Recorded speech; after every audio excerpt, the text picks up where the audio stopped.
Hello everyone, welcome to Concept Decoder. In this video, I will discuss some objective type questions from chapter Mortar and Lime which we have completed recently from Building Material subject.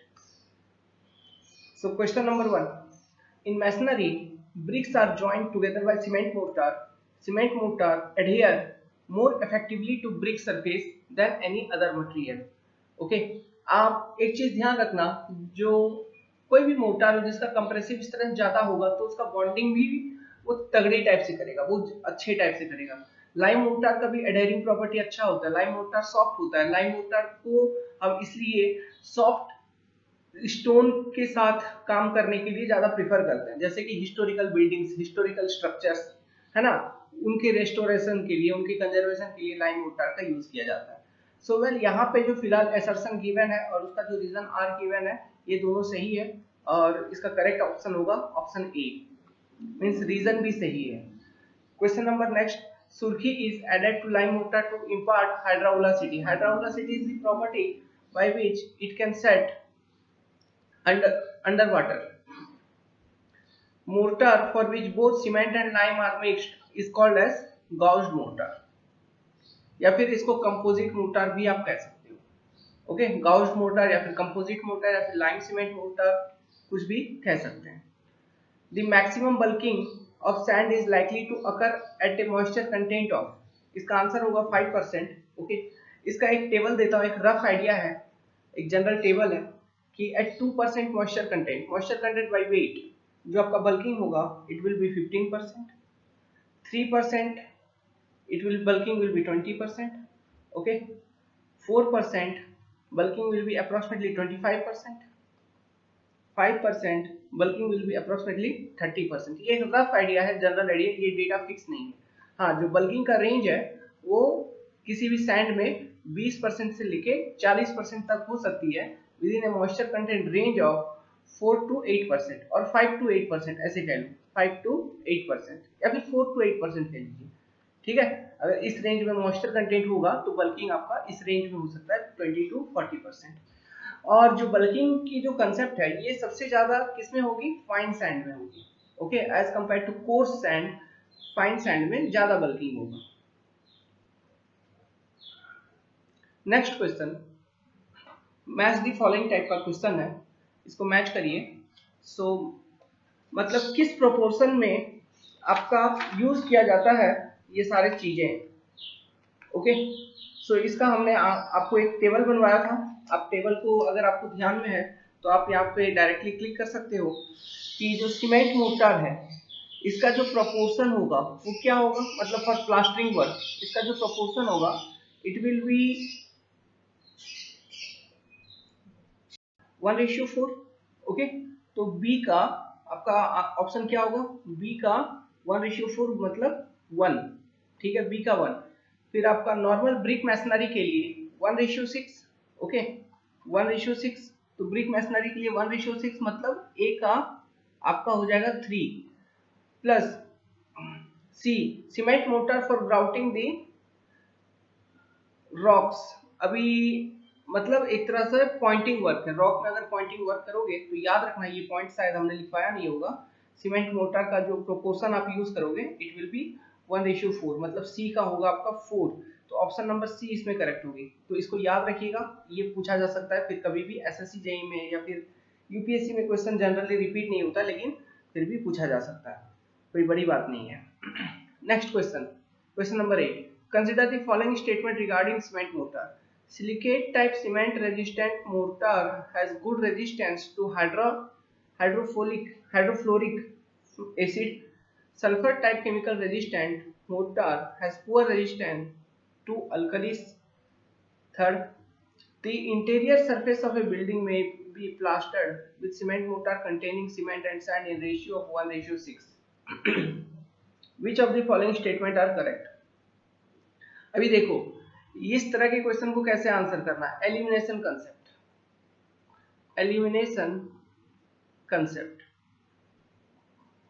Okay, अभी हम लोगों ने तो पढ़ा है लेकिन ये सब अभी पॉइंट 1 पॉइंट 2 जो स्टेटमेंट इन्होंने पूछा है 2004 में, ये हो सकता है कोई पढ़ा हो कोई ना पढ़ा हो। ओके, सो ये सब जो स्टेटमेंट आते हैं ये एक्चुअली कहाँ से आते हैं, रिसर्च पेपर से आते हैं, रिसर्च पेपर से, ठीक है।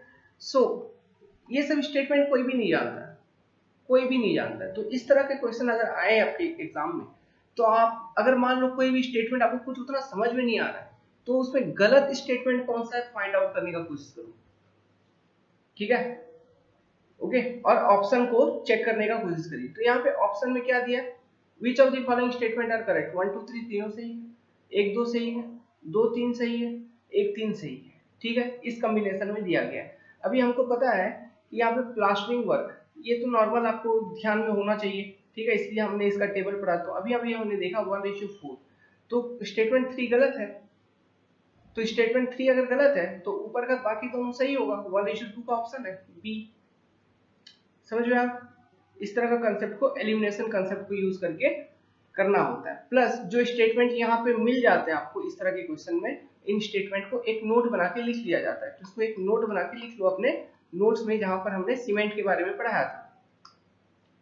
जो भी कंसेप्ट आप पढ़िए, चाहे मोर्टार पढ़िए, सीमेंट पढ़िए, जो भी कंसेप्ट पढ़िए, हर एक कंसेप्ट के बाद आपका ये हो जाता है कि आपको क्या करना चाहिए कि एक पेज छोड़ देना चाहिए, ठीक है, एक या फिर 2 पेज छोड़ देना चाहिए, ताकि आप जब फिर आगे कभी पढ़ोगे तो उस वक्त अगर कोई नया टॉपिक आपको मिले तो आप उसको लिख लो कॉपी पे, ठीक है। Next, which one of the following is the correct range of finance modulus for medium sand usable in preparing cement mortar. तो इसका ऑप्शन होगा करेक्ट बी। आपको ये याद होना चाहिए, अभी हम एग्रीगेट जब पढ़ाएंगे, ठीक है, तो उसमें इसके बारे में बताऊंगा। एक्चुअली क्या होता है, जो बहुत ज्यादा फाइन होता है, फाइन सैंड के लिए 2.22 2.6, फिर आपका मीडियम सैंड के लिए 2.62 2.9, फिर आपका कोर्स सैंड 2.92 3.2।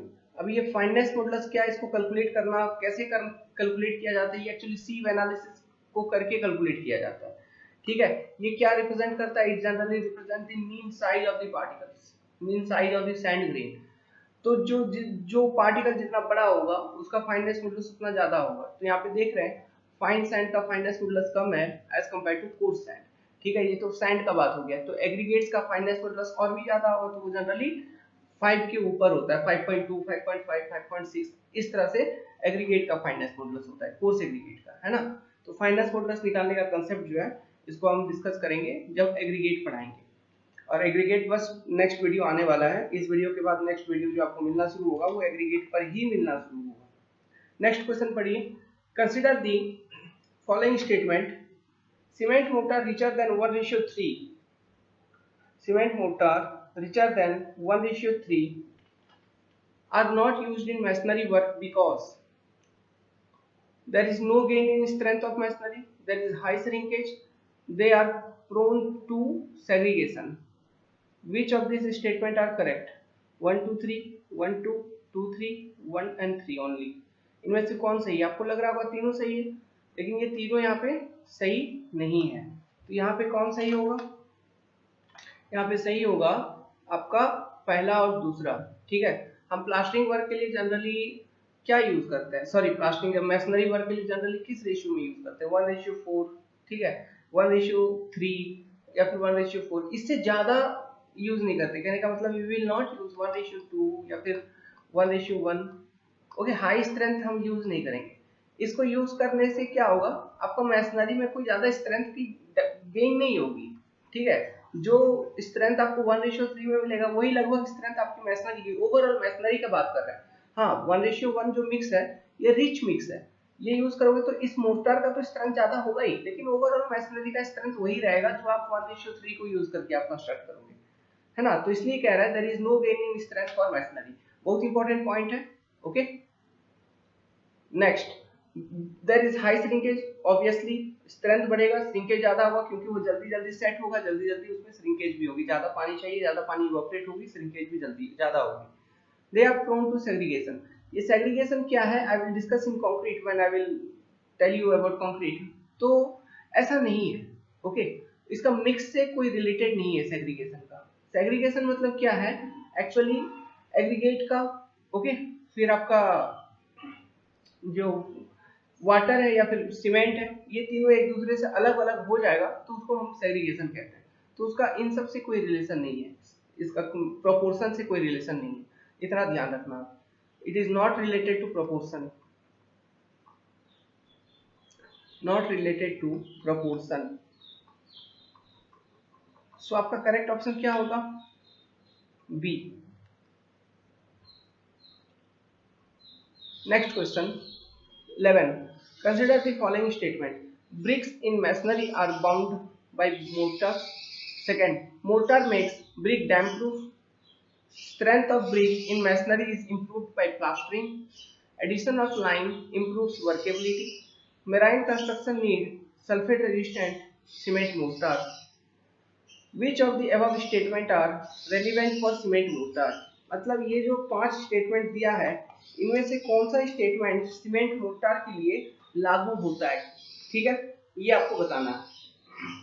तो देखो, statement 1, bricks in masonry are bound by mortar. Obviously आप चाहे लाइन मोर्टार यूज करो या सीमेंट मोर्टार यूज करो, तो मैसनरी में ब्रिक को वो एक बाउंडिंग बनाता है। ठीक है, तो स्टेटमेंट 1 सही हो सकता है। क्या बोल रहा हूँ, सही हो सकता है। सेकंड, मोर्टार में ब्रिक्स डैम प्रूफ। अभी सीमेंट मोर्टार डैम प्रूफ बनाता है क्या? नहीं। डैम प्रूफ कौन बनाता है? मैंने समझाया था, जिसका वाटर रिटेंशन कैपेसिटी अधिक होगा। तो लाइम मोर्टार का वाटर रिटेंशन कैपेसिटी क्या अधिक है, तो ये लाइम मोर्टार अगर आप यूज किए हो, अगर चूंकि उसकी वाटर रिटेंशन कैपेसिटी अधिक है, तो जो मैसनरी यूनिट है, जो ब्रिक है, वो मॉइस्चर को एब्जॉर्ब नहीं करेगा, मतलब लाइम उसको एब्जॉर्ब करने नहीं देगा। ठीक है, तो इस कारण से आपका जो मैसनरी है वो डैम्प होगा क्या? नहीं होगा।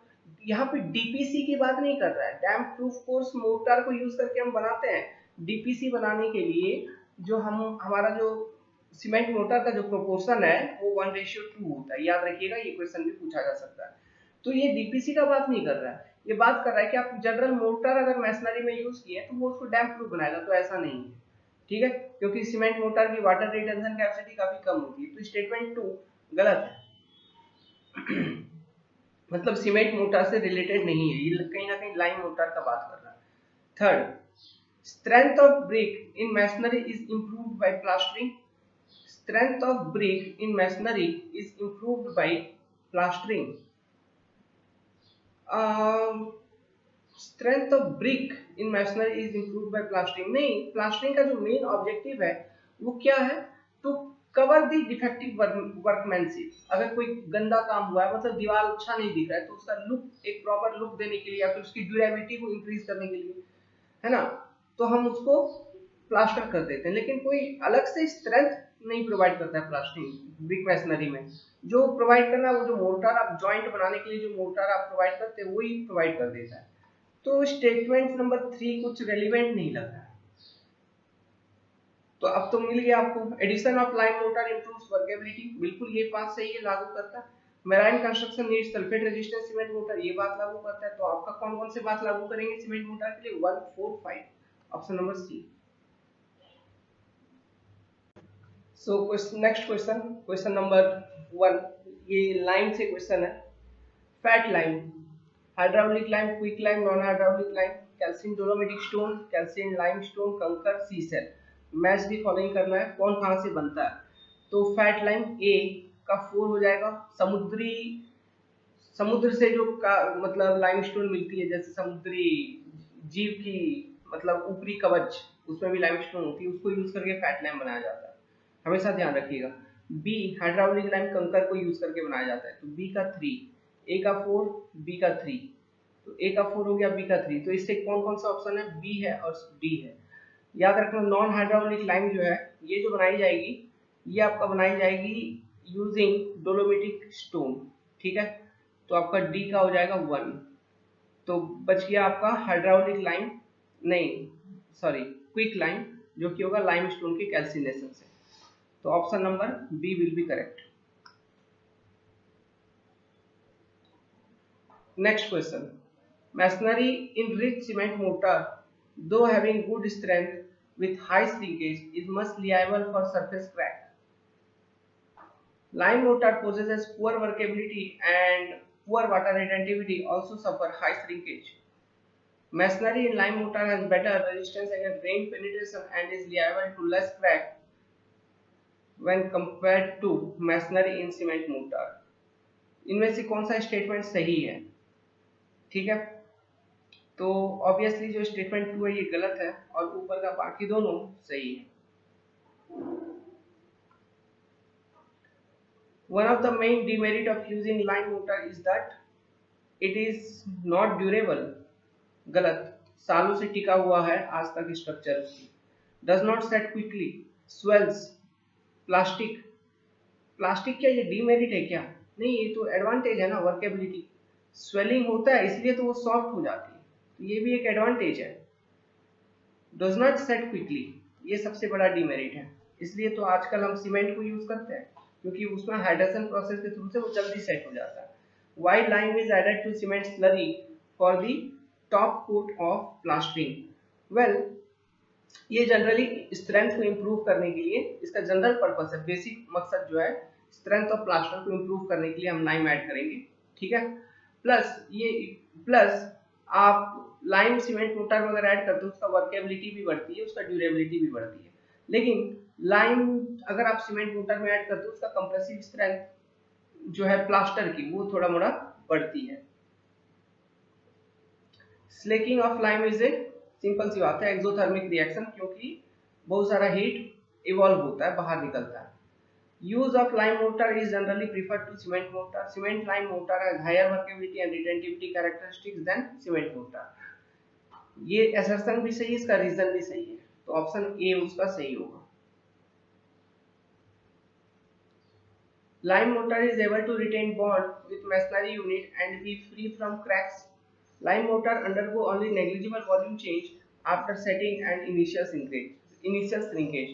इसका assertion भी सही है, इसका रीजन भी सही है, तो इसका ऑप्शन होगा ए। ये सब कुछ हमने डिस्कस कर रखा है। Next, for identical strength, composite lime cement mortar is preferred over cement mortar. Reason: composite lime cement mortar has higher degree of shrinkage than cement mortar. Select your answer. A is true but R is false, क्योंकि lime मिलाने के कारण उसका shrinkage कम होगा, बढ़ेगा नहीं, कम होगा। ठीक है, सो वेल ये कुछ इंपॉर्टेंट क्वेश्चन थे जो कि यूपीएससी में पूछे जा चुके हैं related to your mortar and lime. Okay, so इसमें से जो भी आपको अगर अच्छा कुछ सीखने को मिला तो उसको नोट बना के लिख लेना। वेल, अगर आपको हमारी ये वीडियो पसंद आई तो वीडियो को जरूर लाइक करिए, इस तरह के वीडियो मिलते रहेंगे। Now we will start aggregates. Okay, so अब आपको एग्रीगेट्स पर वीडियो मिलेंगे। Thank you very much.